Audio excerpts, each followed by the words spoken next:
Thanks to you and good morning. I will try to be brief, but there is quite a bit to say. And also in my presentation, I will be covering a little bit monkeypox as well, which of course is a topic of increasing interest at this point in time due to this outbreak. Next slide. Let's start with an overview of where we stand with the COVID-19 vaccine at this point in time. And you see here on the slide the numbers of vaccines that have been authorized, and also the ones that are close to being authorized, which are the vaccine from Sanofi Pasteur and the vaccine from Valneva. So we call as more traditional vaccine based on other subunit protein inactivated with adjuvants as well. And we will see whether we will be able to approve this vaccine before the summer. Even if there are still a lot of challenges ahead of us with respect to the data that we have available. And not forgetting that all these vaccines were initially developed mainly in series. And like the Sanofi Pasteur vaccine conducted really an efficacy study looking into the efficacy of their primary series. And their composition is based on the original strain, so the one strain. So, of course, their impact on the immediate will be quite limited, but that will be the starting point for having vaccines approved that then can be moved into booster setting, look into updated vaccine composition that could be able to take care in a better way for the. And then we got a number of other vaccines that are still under rolling review, and some of these are pretty much dormant, I have to say. The one that is active is the one from IPRA, which is an interesting concept, again, a more traditional vaccine based on the receptor binding domain of the spike protein. It's a chimeric alpha and beta variant vaccine, so quite interesting from this perspective. And here we are trying to see if we can move fairly rapidly towards a potential approval. But at this stage, it's very difficult for me to say exactly when this can happen. What maybe is important to stress that this vaccine was developed primarily for a booster, so a heterologous booster, which of course is of interest because this is expected to be the largest way of using these vaccines in the future, as the majority of those that are more at risk of severe COVID-19 have been already being vaccinated. Next slide.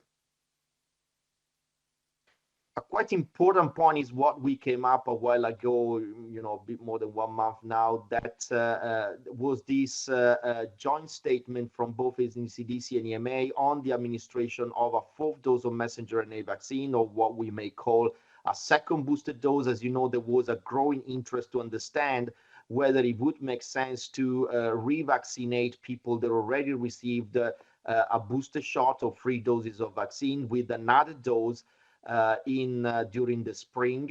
And we receive a lot of queries from member states, and the Commission asked us to come up with a position in this respect.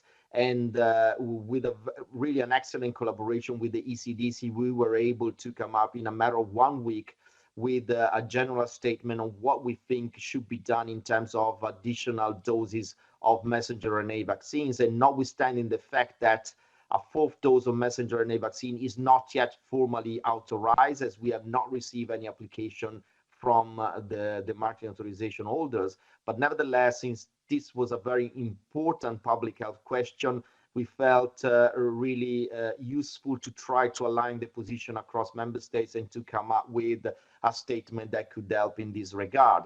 And essentially what you see on these slides are the key concept into this statement, which is that essentially probably the very elderly, so the adults above 80 years of age, are those that would merit to be considered for a 4th dose of messenger RNA vaccine, because we know that they have immunosenescence, the antibodies tend to decay more rapidly here, and at the same time are the one more at risk of severe COVID and mortality due to COVID. So overall, even without clear-cut evidence from effectiveness studies, it is pretty clear that at this stage we have enough evidence to support the fact that this population could deserve to receive an additional dose at this point in time.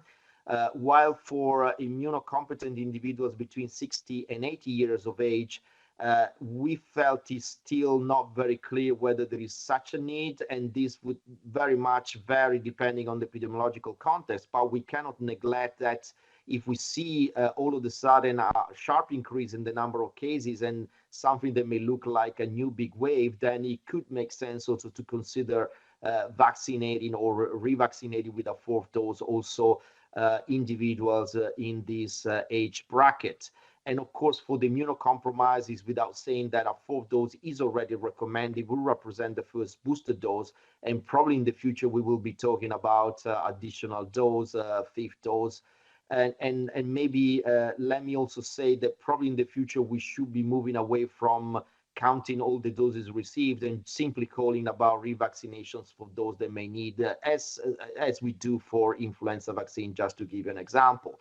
But the other, maybe the last important point that is in this statement is that we made very clear that for immunocompetent individuals below the age of 60, the evidence that we have are not showing that a second booster dose at this point in time would provide really any additional benefit, not only in terms of prevention of severe disease in this group, but also in terms of prevention of infection. And the data from Israel were quite informative in this sense, showing that yes, there might be some decrease in the rate of infection in this population after a fourth dose, but this is extremely limited and in some cases not even significant. So it looks like if the purpose is to stop transmission, then probably an additional dose of the vaccines that we currently have, the composition that we currently have, is not going to help a lot. Next slide. And of course, the big discussion now is around how to update the vaccines that we have, because as I just said, the prevention of infection, particularly when Omicron is spreading, is extremely limited with the current vaccines. And also, we may have to think that after 2 years into the pandemic, the virus has evolved quite significantly, and therefore it would make sense to look into possibility to update the vaccine composition and come up with vaccines that are more up to date and are matching closely what is in circulation right now. This is an interesting study that has been conducted in Germany. Essentially, what they did, they gave an additional booster dose here in this adult population, and they look into what was the level of neutralizing antibodies against all the different strains that have been in circulation, starting from the B1, so the kind of ancestral strain, and then to the other variants of concern, alpha, beta, delta, and importantly, the Omicron BA1 and BA2. And what you see is that essentially what you achieve with the second booster dose is pretty much the same level of neutralizing antibodies that you achieve after at the peak after a first booster dose. So it looks like we are hitting a bit of a ceiling here in terms of the amount of neutralizing antibodies against these variants of concern that are what are of major interest right now with the current composition. But what is interesting that in this rather small study, nevertheless, they had a number of cases of people that receive a first booster dose and then they were naturally infected, and even 3 cases of people that received 2 boosters, so a second booster, and then after that were infected with Omicron. And what you see is that when you are exposed to the actual Omicron strain naturally, you get a much bigger boosting of the neutralizing antibodies against these variants of concern, and even against Delta as well, as you see here. So really underlining the fact that probably it's time to think about updating the vaccine composition, and it will be very important to consider indeed what to put into this updated vaccine in order to make sure that they will be able to generate an improved immune response that will be able to give longer term protection, not only against symptomatic disease, but possibly also against infection. Next slide.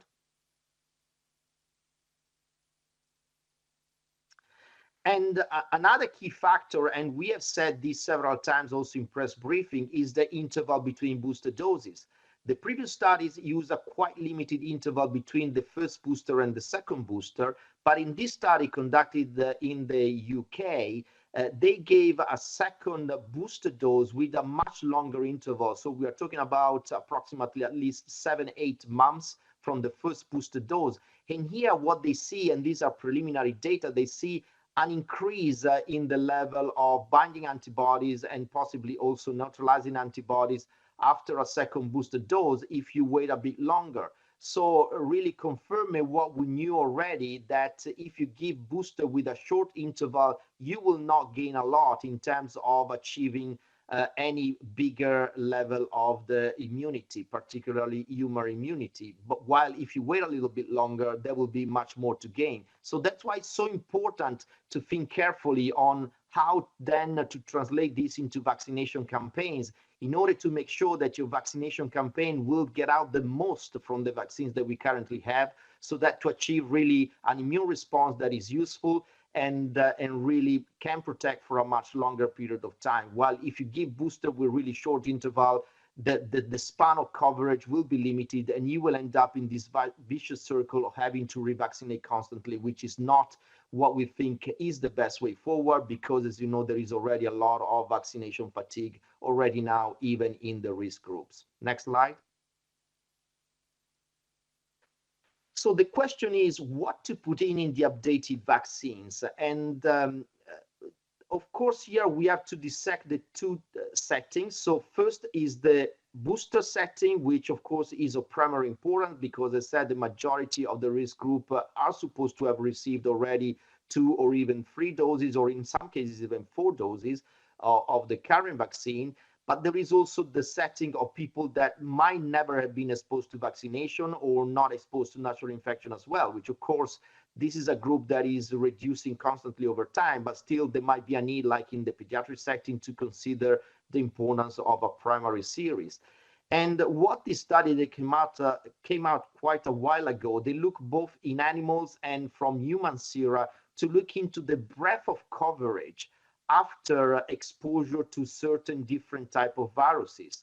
So in other words, what they saw here is that, like in mice, if you give to mice the ancestral strain, so the B1 that is very much close to the 1 strain with additional 1 key mutation that emerged in 2020, you get quite a good immunity against a number of strains, but not that good against Omicron, which is what we know already. If you give then the Delta strain, you achieve quite a good immunity with a wider breadth of coverage than the ancestral strain, but you might not cover strains that might be quite elusive in terms of immunity, such as the Beta variant. And quite interestingly, if you give the Omicron variant, you achieve good immunity only against Omicron. So what these data are telling us, and this seems to be confirmed by a number of studies like in South Africa, when they look into population not vaccinated and naturally exposed to Omicron, particularly BA1, is that the immunity against Omicron seems to be much narrower than what we achieve with the ancestral strain, which of course is a little bit of concern if you think about switching completely from the current vaccine composition to a pure Omicron monovalent vaccine, because the risk is that you will end up with a good immunity against Omicron, but might be quite narrow. And moreover, what we are seeing that even in the context of the Omicron subvariant, being immunized with the BA1 subvariant may not confer good immunity against BA4 or BA5, which are the strains that are in circulation right now, and we will be picking up in the coming months. So the concern is that indeed, while an Omicron monovalent vaccine could be a good option for boosting, because of course you have all this prior immunity and imprinting against the ancestral strain and with a broad coverage. The risk is that if you vaccinate people that are naive only with Omicron, you will achieve much less than what you can achieve with the current vaccines, because the breadth of coverage will be narrower. Actually, only the clinical trials that are ongoing right now will tell us what is the real situation, and therefore we need to wait for this result. But this data, and the same would go from the human sera from this study, are really kind of an alarm bell that tells us that we have to be careful about thinking what is the best solution in terms of vaccine composition that could be using vaccine to be used during vaccination campaign at the end of this year. Next slide. And importantly, this is a good example of the type of immunogenicity that you can achieve with updated vaccine. This is a study conducted by Moderna. Essentially, they look into a bivalent vaccine containing the beta variant and the ancestral strain, so the one strain, and they're looking into the immunogenicity and safety of this bivalent vaccine compared to the current one as a booster shot. And what they've seen is that indeed this bivalent vaccine, even if it contains beta and not Omicron, is able to induce a superior immune response in terms of neutralizing antibodies compared to the current vaccine with respect to neutralization of Omicron. And this is really our important data that, first of all, would show that a bivalent vaccine containing Omicron, which, as you know, they are under development, might be suitable for achieving a good immune response, either as booster or as primary series. And also a beta containing vaccine is able to induce quite a good immune response and could be considered as a kind of backup solution. And indeed, some companies like Kipra, but also Sanofi Pasteur, they have beta variant vaccine in their pipeline, and we will look at them because they could also be a good option in terms of matching well the strains that are in circulation right now and achieving a really good immune response. Next slide. So moving a little bit behind the topic of these are the updated vaccines for the one that are already approved. As you know, there is a quite considerable interest of thinking about vaccines that could have really broad coverage, that could be variant proof, or even pan-coronavirus vaccine, or this pan-coronavirus vaccine as they call it. And this table that comes from an article published on Nature not a long time ago really gives you a bit of an idea where we stand with different products that are under development. So the pipeline, as you see, is quite rich, even if the majority of these vaccines are still in the early phases. And they use a lot of different type of technology, particularly using nanoparticles, but also chimeric approach, including messenger RNA vaccine, self-amplifying messenger RNA vaccine, use of mucosal vaccine that can be given intranasally. And I think it's very good to see a lively pipeline here. And of course, we are open and we have been discussing with some of these developers how to move ahead in order to develop quite rapidly some of these technologies. Next slide. Yeah, I'm giving you an example of these type of technologies that are under investigation. Some of these, as said, are based on the nanoparticle concept using these so-called Mosaic conjugate approach, which essentially there is a kind of this nanoparticle to which there are anchored a number of spike protein or receptor binding domain from the spike protein from different strains.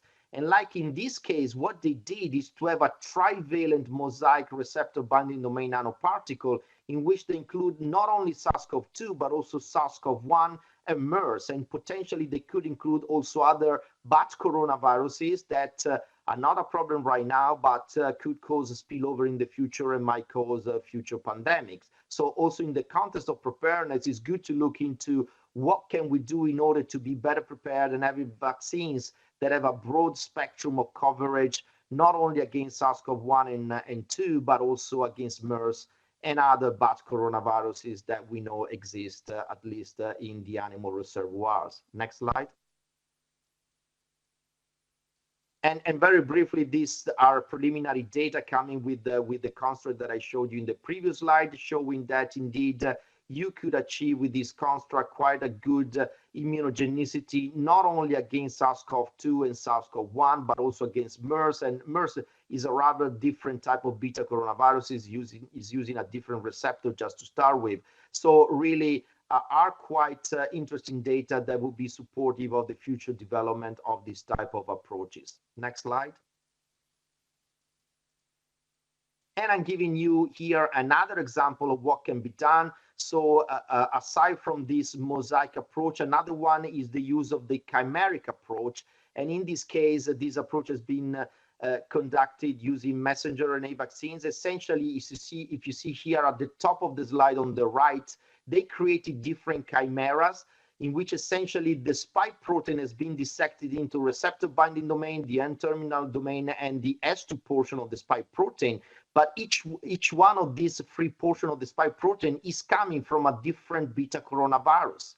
And they are playing around, mixing all these different composition in order to come out with different chimeras that can be administered simultaneously or in a prime booster sequence in order to try to achieve a quite large breadth of immune response that will cover all these strains and will give this panserbocovirus type of immunity. And you see at the bottom, I will not enter into the details, but just to say that the data at the bottom are looking into neutralizing antibodies against these different beta coronaviruses, starting from SARS-CoV-2, but also to other beta coronaviruses, really showing that you could achieve in certain cases with these different chimeras quite a good immune response. Next slide. So very briefly, we'll move to therapeutics. As you see here, the list of approved therapeutics has been enlarging. Evusheld has been the last one that has been approved. And now we will be looking into extending indication for Evusheld also for the treatment of COVID-19.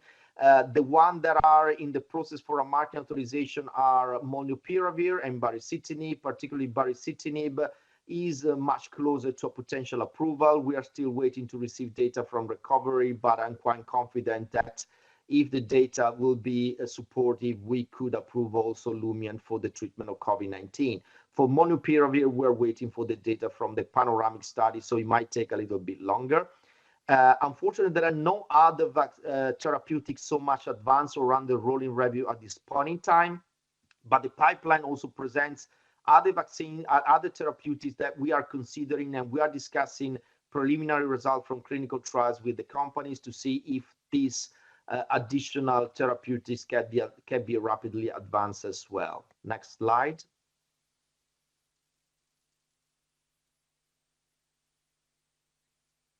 And indeed, just to mention that, of course, all the emergence of Omicron and its subvariants has really been hitting quite hard the monoclonal antibodies that we have in the pipeline and we have approved, and some of them really lost efficacy and activity against Omicron and its subvariants. And most recently, as you know, sotrovimab really was showing not really good neutralization against BA2, and the same would go for BA4, BA5. So Evusheld indeed will remain the only cocktail that is still retaining quite good activity against BA2. And you see in this slide a table, and essentially Evusheld is the product name COV2-2196 plus COV2-2130. And you see here that the neutralization against BA4, BA5 is slightly reduced compared to the ancestral strain, but still is there. So Evusheld is still considered to retain activity against BA4, BA5. So this at least is good news. While you see that the majority of the others that we have will be pretty much inactive against these subvariants, with the exception probably of betelovimab, which is the Lilly compound 1404. But unfortunately, this product is currently not available for Europe, as all the supply has been bought by the US government. But we will continue to work with the company to see if we can bring also this monoclonal to Europe as well. Next slide. So a few words, next, click once more. Thank you.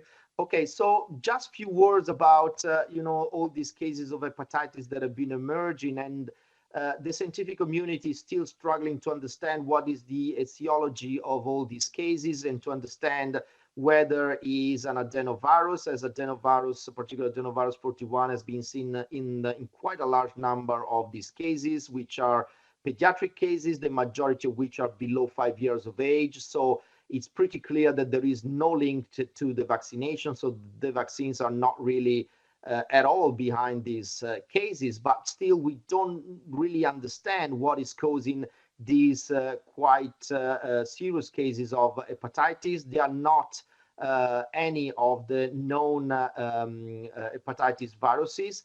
And one of the other options that has been raised is that these are linked to SARS-CoV-2, as indeed in quite a number of cases SARS-CoV-2 or previous infection was noted. And therefore, there are attempts now to try to understand if this might be the consequences of the effect of SARS-CoV-2 in the long term. As you know, the multi-inflammatory syndrome in kids is something that happens not infrequently in young children. And of course, there is also a gastrointestinal domain, including the hepatitis that is occurring. So we cannot exclude that SARS-CoV-2 might be the culprit of these cases, or a combination of SARS-CoV-2 and the presence of adenoviruses. And therefore, it has been raised these hypotheses that you see on this slide of super antigens that are coming from SARS-CoV-2, and then in presence of adenoviruses, they could raise an aberrant immune response and inflammation that might be the causes of these hepatitis. Frankly, it seems like a bit of a convoluted hypothesis, so it's very difficult to see this as the primary one. But again, I think indeed looking more into the role of adenoviruses and SARS-CoV-2 is important, because these are the two viruses that seem to be present most commonly, and therefore it would be good to gather more evidence to really understand what is causing this. Next slide. And then a few words about monkeypox.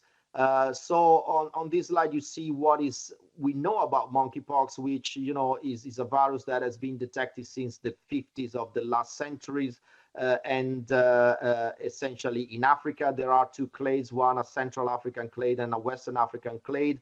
The Western African clade gives more milder disease, and the cases that now are spreading in Europe and elsewhere are belonging to this clade. Now the virus has been sequenced, so it belongs to this clade. So I think this is reassuring. That is the clade that is conferring less serious disease, and indeed the disease is usually mild, self-limiting, with these rashes that go on for approximately two weeks. But in some cases, even if rarely, you could have some complication like bacterial superinfection, conjunctivitis, pneumonitis, and encephalitis. And the groups that are higher risk are pregnant women, young children, and also immunocompromised patients, including HIV patients. Of course, the majority of the knowledge is coming from Africa, so there are a lot of limitations around that, including what is the actual mortality that this virus is causing. It is said to be between 1% and 10%, but I don't think we have good evidence to really say with firm way that this is the case. So it will be important to collect more data, but just to say that so far in this outbreak affecting Europe as well, nobody died as yet. Next slide. So what are we doing as EMA? So we looked into what is the armamentarium and the pipeline of products that could be used for treatment or prevention. So starting with antivirals, tecovirimat has been recently approved by the EMA under exceptional circumstances. This was in January this year, and has been approved also for monkeypox. So the approval does not cover only treatment of smallpox, but also monkeypox and cowpox. And this approval has been based essentially on animal data. So in challenge models of animals, indeed monkeys infected then with the monkeypox virus and treated with the tecovirimat, and also data in humans looking at the safety, at the pharmacokinetics and the pharmacodynamic profile to really see that the exposure would match what has been effective in the animal models. Tecovirimat is a mechanism of action is really blocking a specific protein of the orthopox viruses, so it's only working on this type of viruses. And importantly, this is a protein that is essentially in order to generate the egress of viral particles that are infective. So in other words, it will not stop the infection of cells, but it will block the spread of the virus. The indication and the approval is covering also children from a body weight of 13 kilograms, and the treatment is 14 days with up to 600 milligram two times per day. It has a very good safety profile for what we can say so far. It has some drug-drug interaction, nothing really major, but essentially we have to be careful with certain co-administration like repaglinide because of the potential of hypoglycemia. And there are no data in pregnancy, but in the animal models, it seems to be not causing effect in the embryo fetal studies. One of the drawbacks, however, is that it has a low resistant barrier. So we have to be quite careful about using this product, particularly in the immunocompromised patients, because there is a risk that resistance will emerge. Next slide. Other antivirals that could be considered, one is brincidofovir, is not approved in Europe, but has been approved by the FDA according to the FDA animal rule, which again is based on animal models. It is given with 2 doses on day 1 and 8, so it's an oral drug. But one of the major issues is that this drug is rather toxic. It has a lot of GI tract adverse effects, and it causes elevation in hepatic transaminases. And also when there is longer term treatment, it might cause even increased risk of mortality. So it has to be used quite carefully, and it cannot be used in pregnant women because it is potentially teratogenic. So not an easy drug to handle. We will have to see. It could be an additional agent to be used, particularly in severe cases, but not really first option, I would say. And then many countries talk about cidofovir for the simple reason that is widely available in many member states. It's an old drug that has been approved for cytomegalovirus retinitis in patients with AIDS and normal renal function. It has some data in vitro and in vivo showing activity against orthopox viruses, but the problem is that this is really toxic. So probably these IV drugs should not be used or considered for treatment of monkeypox cases, even in severe cases. And probably if there is a need to do so, brincidofovir might be a better option. Next slide. And then, of course, the vaccines. And as you know, there are vaccines of first, second, and third generation for prevention of smallpox. But the vaccine for first and second generation, again, present a number of serious adverse events. And in actual fact, none of them is approved at the moment in the European Union. The only vaccine approved in the European Union is Imvanex, which is a third generation vaccine, which is based on a replication deficient modified Vaccinia Ankara virus, and this has been approved for the active immunization against smallpox in adults. So monkeypox is not covered in the current approval in Europe, and we will be discussing with the company if we can speed up any potential approval and extension of indication also for covering monkeypox. It has an acceptable safety profile. It has to be given with 2 doses 1 month apart. And the efficacy, the approval and the efficacy was shown in animal models, again, where they showed that they were able to prevent monkeypox in monkeys challenge models, but also in rabbit models of rabbit pox. And also there were some data in humans showing that the level of neutralizing antibodies is similar to what we've seen with vaccine that have been used previously for vaccination against smallpox. So we are working on this vaccine also to see what kind of data can be collected from now on in the context of the possible use according to ring vaccination or contacts of cases. Next slide. So this is my summary slide. I don't think I have to enter into all the details here. Just indeed to say that the work on the update of the vaccine composition, particularly for the messenger RNA vaccine, because these are the only one that can really deliver an updated vaccine before the vaccination campaigns in the autumn, is one of the key areas on which we are working on. But also there are other vaccines in the pipeline, and we will do what we can to expand our portfolio of options here. Also with the therapeutics, we are working as well to see how we can expand the current portfolio. And now we're also busy with monkeypox, essentially not because we are particularly concerned about this outbreak, despite it's rather unprecedented, but because we think we need to be prepared and we need to see if there is an opportunity to test antivirals and vaccine that we approved in the past based on animal data and not with clinical efficacy data. So that's why we are working with the scientific community, with the WHO and other regulators to set up ways of collecting good evidence in this regard. Thank you very much.